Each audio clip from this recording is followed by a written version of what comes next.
Chairman Tehreek Insaf Imran Khan की बात करते हैं, जिनकी इस्लामाबाद हाई कोर्ट के हाथ अदालत से गिरफ्तारी को कलअदम करार दिया गया है। सुप्रीम कोर्ट ने इमरान खान की गिरफ्तारी को गैर कानूनी करार देते हुए फौरी उनको रिहा करने का हुक्म दिया। इमरान खान ने बनीगाला जाने की ख्वाहिश का इजहार भी किया, लेकिन उन्हें पुलिस लाइन्स गेस्ट हाउस मुंतकिल करने का हुक्म दिया गया और आज इस्लामाबाद हाई कोर्ट से दोबारा रुजू करने का हुक्म दिया गया, जबकि इस्लामाबाद में समाअत कुछ देर के बाद शुरू होगी। राइट, और यकीनन बहुत इंपॉर्टेंट समाअत है। चीफ जस्टिस का कहना था कि जब एक शख्स कोर्ट ऑफ लॉ में आता है तो वो उसको गिरफ्तार नहीं करना चाहिए, उसको वो सरेंडर कर रहा है आइन और कानून के सामने, उसे करने देना चाहिए। उन्होंने कहा कि हम समझते हैं कि इमरान खान की गिरफ्तारी गैर कानूनी है, और जबकि हुकूमत की जानिब से रात भर पीटीआई रहनुमा के खिलाफ एक क्रैकडाउन भी चलता रहा। बिल्कुल, शीरी मजारी और इसके अलावा यास्मीन राशिद को अलसुब गिरफ्तार किया गया। इमरान खान और पीटीआई रहनुमाओं की गिरफ्तारी के खिलाफ श्रीनगर हाईवे पर पीटीआई कारकुनान ने एहतजाज भी करेंगे।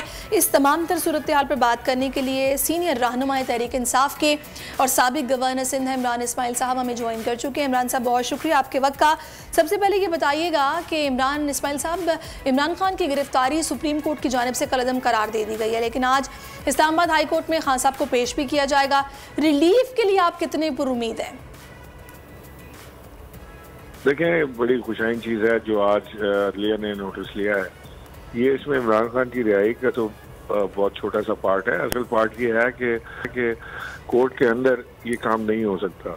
जिस तरह से इस हुकूमत ने कोर्ट की बेरुमती की और धज्जियाँ उड़ाई और अंदर उन्होंने भेजा लोगों को, एहलकारों को, और जिन्होंने शीशे तोड़े, लातें मारी और वो वहाँ से ले गए, वो बिल्कुल नाजायज इकदाम था और कोर्ट ने आज इसको साबित कर दिया कि ये दुरुस्त नहीं है इकदाम। तो ये तो एक इस पीडीएम की हुकूमत के मुंह पे तमाचा है कि अगर वो गैर कानूनी हरकत करेंगे तो कोर्ट्स अपना एक्शन लेंगे। और मैं समझता हूँ कि आज जो ख्वाजा आसिफ ने तमाम ये प्रेस कॉन्फ्रेंस की है, ये इंतहाई बेहुदा और घटिया प्रेस कॉन्फ्रेंस है। हमारे जो चीफ जस्टिस हैं उनके ऊपर उन्होंने इल्ज़ामात लगाए हैं, उनके ऊपर उन्होंने सवालात उठाए हैं जो कि इनको हक नहीं पहुंचता, क्योंकि खुद जो चोरी में मुलविस हों, जिन्होंने डकैतियां की हों, जो एवन फील्ड का जवाब न दे सकें, वो क्या अलकादिर के ऊपर, यूनिवर्सिटी के ऊपर इल्ज़ाम लगा रहे हैं और चीफ जस्टिस के ऊपर इल्ज़ाम लगा रहे हैं। सो इंशाल्लाह कानून अपना रास्ता लेगा। जो भी इल्ज़ाम खान साहब के ऊपर हैं, अलकादिर ट्रस्ट में कोई चीज़ ऐसी नहीं है जिसको इन्होंने डिस्कवर किया हो। ये सारी चीज़ें डिक्लेयर्ड हैं जो खान साहब ने डिक्लेयर की, और इन्होंने कोई अपनी इन्वेस्टिगेशन के जरिए चीज़ें नहीं निकाली, कोई पनामा लीक्स में नहीं आया। ये तो खान साहब ने डिक्लेयर किया है। ये ट्रस्ट है, और ट्रस्ट भी तालीम के लिए है, जिसमें बच्चों की तालीम है, मुफ्त तालीम है, और उसमें रूहानी तालीम भी दी जा रही है और दुनियावी तालीम भी दी जा रही है। तो अगर ये उसको चैलेंज करना चाहते हैं ज़रूर करें, अगर इनके पास कोई शवाहिद हैं तो ज़रूर कोर्ट को पेश करें, लेकिन कानूनी तरीका इख्तियार करें।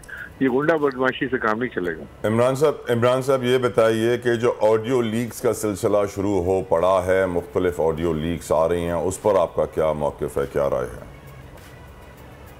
उसमें है क्या ऑडियो में? मुझे तो समझ नहीं आया। खान साहब ने वकला से बात करने के लिए उनको कह रहे हैं और ये इतने एक्साइटेड हुए हैं कि जी कोई बड़ी चीज़ उन्होंने पकड़ ली है। बिल्कुल उसके अंदर ऐसी कोई चीज़ नहीं है। मुझे उसका भी इल्म नहीं है कि ऑडियो कितनी सच्ची है, कितनी नहीं है, कि कितनी जोड़ तोड़ की है, वो मुझे चीमा या खान साहब बता सकेंगे। लेकिन अपेरेंटली मुझे ऐसा लगता है कि उस ऑडियो में, अगर वो सच्ची ऑडियो है और उसके अंदर कोई मैन्युफैक्चरिंग नहीं की गई, तो भी उसके अंदर कोई एक चीज़ भी ऐसी नहीं है जिसके ऊपर कोई काबिल इतराज़ बात हो। वो अपने वकला से हिदायत दे रहे हैं, वकला को, अपने वकला से वो बता रहे हैं कि किस तरह से उनके साथ क्या चीज़ हो रही है। तो इसमें तो इमरान साहब, मैंने सुना है, मतलब आपके घर पर भी छापा मारा गया था, तो आपकी मरकजी क़यादत गिरफ्तार है या रूह पोशर? कल राना सनाउल्लाह कह रहे थे कि इमरान खान को फिर से लाजमी गिरफ्तार किया जा सकता है, इसमें कोई दो राय नहीं है। देखें, कोई ना कोई अच्छी हरकत तो ये करेंगे। हम अभी ये कोई ऐसी चीज़ नहीं है कि जिसको हम सेलिब्रेट कर सकें कि कोई बड़ी खान साहब रिलीज हो गए। जब तक खान साहब वाक़ई रिलीज होकर अपने घर ना जाए, ये मुझे नहीं लगता कि अभी कोई चीज़ सेलिब्रेट करने की है। लिहाजा हम कल का वेट करेंगे, हम कल कोर्ट जाएंगे, हम देखेंगे कि वहाँ क्या क्या चीज़ें रहती हैं, किस तरह से होता है। अभी इस वक्त जब मैं आपसे बात कर रहा हूँ तो कराची से खबरें आ रही हैं कि 3 तलवार के ऊपर लोग सेलिब्रेट करने जमा हुए थे। वहाँ कोई 20 के करीब लोगों को पकड़ा गया है। मेरे घर पे छापे डाले जा रहे हैं, मेरे घर पे पुलिस मोबाइलें मौजूद हैं। मैंने ट्वीट भी किया है, वो आप वीडियो वहाँ से देख सकते हैं कि वो मेरे घर के ऊपर पुलिस खड़ी है, मेरी वालदा के घर के ऊपर पुलिस खड़ी है। वहाँ मेरे बच्चे हैं। इमरान साहब, जो 9 तारीख को हुआ, जो कुछ भी जलाओ घेराव हुआ, उसकी जितनी मजम्मत की जाए मेरी नज़र में कम है। आप क्या कहेंगे, क्या आप समझते हैं कि इजाज़त होनी चाहिए इस तरह की हरकत की? लेकिन मरियम औरंगज़ेब ने भी एक सख्त बयान जारी कर दिया है। सवाल यह है कि अवाम और इदारों के दरमियान जो दूरियां पैदा हो रही हैं, क्या वो ख़तरनाक है या आप समझते हैं सही हैं? देखिए, मरियम औरंगजेब का जो बयान है वो चैलेंजेबल है। मैं समझता हूँ कोर्ट को एक्शन लेना चाहिए, क्योंकि उन्होंने ये कहा है कि सुप्रीम कोर्ट के चीफ जस्टिस को उन्होंने धमकी लगाई है बाकायदा, और इस धमकी का बड़ा सख्त नोटिस होना चाहिए। क्योंकि अगर इमरान खान साहब जो है वो सेशन जज की कार्रवाई करने की बात करते हैं तो उनके ऊपर कटघन लगती है, उन्हें रोका जाता है, उन्हें जेल भेजा जाता है, उसके लिए उनके ऊपर उनको माफी मंगवाई जाती है। और ये सुप्रीम कोर्ट के चीफ जस्टिस को कह रही है कि उनके घर में लोग घुस के आग अच्छा, आखिर में बस इमरान साहब ये बताते जाइएगा कि पीटीआई सपोर्टर्स की जानिब से भी जो जलाओ घराव हुआ, क्या वो काबिल मजम्मत नहीं है? आप उसकी मजम्मत नहीं करेंगे? देखिए, मैं एक बात आपको बता दूं कि पाकिस्तान तहरीक इंसाफ एक पुरअमन जमात है। हमने कभी भी वायलेंस को सपोर्ट नहीं किया, ना हमने कभी वायलेंस किया। जो इदारे हैं, यानी जो फौज पाकिस्तान है, वो हमारी फौज है, हमारे लोग हैं, और उनके घरों पे हमला काबिल मजम्मत है, और हमने कभी भी इसकी कॉल नहीं दी, ना हम कभी कॉल देंगे। जो लोग जज्बात में और गुस्से में आके वहाँ पहुंचे हैं, उसकी मैं मजम्मत करता हूँ। मैं सख्ती से लोगों को ये कहता हूँ कि उन्होंने कतन ऐसी कोई हरकत नहीं करनी जिससे पाकिस्तान तहरीक इंसाफ की साख मुतासर हो, इमरान खान की साख मुतासर हो। खान साहब ने कभी ये प्लीड नहीं किया कि हम जाके किसी के घरों में हमला करें, चाहे वो कोर कमांडर का घर हो, हेडक्वार्टर हो या कोई और चीज़ हो। हम इसकी सख्ती से मजम्मत करते हैं, और मैं ये आपको बावर करा देना चाहता हूँ कि पाकिस्तान तहरीक इंसाफ का इन हमलों से कोई ताल्लुक नहीं है। और जो लोग ये जिन्होंने किया है, मैं उनसे भी कहता हूँ कि जी अपने जज्बात को काबू में रखें, और पूरा मन मुजाहरा आप बेशक करें, आपका हक है, लेकिन ये इस तरह के हमले और ये सारी चीज़ें सही। आप ये कह रहे हैं कि जिन्होंने किया उनका बिल्कुल तहरीक इंसाफ से कोई ताल्लुक नहीं है, और जो कोई भी कर रहा है आप उसकी मजम्मत करते हैं। बहुत शुक्रिया इमरान।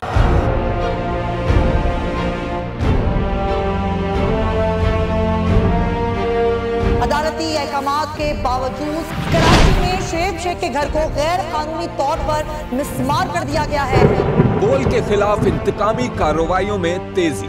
कराची में को चेयरमैन शुएब शेख का घर गिरा दिया गया। बोल के खिलाफ इंतकामी कार्रवाइयों का सिलसिला जारी है। सिंध हुकूमत की अदालती अहकामात की खिलाफ वर्जी। सिंध हाई कोर्ट का स्टे ऑर्डर नजरअंदाज। सेक्रेटरी बल्दियात नजम शाह, डायरेक्टर लैंड सवाल इस्लाम, director anti encroachment Imran Ahmed को नोटिस जारी। Administrator KMC director Saifur Rahman, DIG south Irfan Baloch, SSP Kemari Fida Hussain को भी फरीक बनाया गया। इससे पहले जो जुल्म के पहाड़ तोड़े गए, शुएब अहमद शेख की जबानी सुनी। 60 दिन का वक्त होता है, 102 दिन के बाद मैं जीत गया, केस बरी हो गया, 102 दिन के बाद अपील फाइल की, एक्सेप्ट कर ली। नहीं करते ना एक्सेप्ट, खत्म हो जाता ना जुल्म यार। भरी अदालत में मुझे बरी कर दिया, फिर पता नहीं क्या हुआ, 2.5 घंटे बाद का नोट बिफोर, मैं नहीं सुनता ये केस। खड़े रहते अपने फैसले पे, मिट जाता जुल्म। अल्लाह ताला ने बिठाया इस कुर्सी, इन कुर्सियों पे इनको यार, ये अल्लाह ताला की तरफ से फैसले करने हैं। तो या तो ये फैसले आएंगे, जुल्म मिट जाएगा, या कौम खड़ी हो जाएगी जुल्म के खिलाफ। हर मुश्किल के बावजूद बोल हकीकी सहाफत करता रहेगा।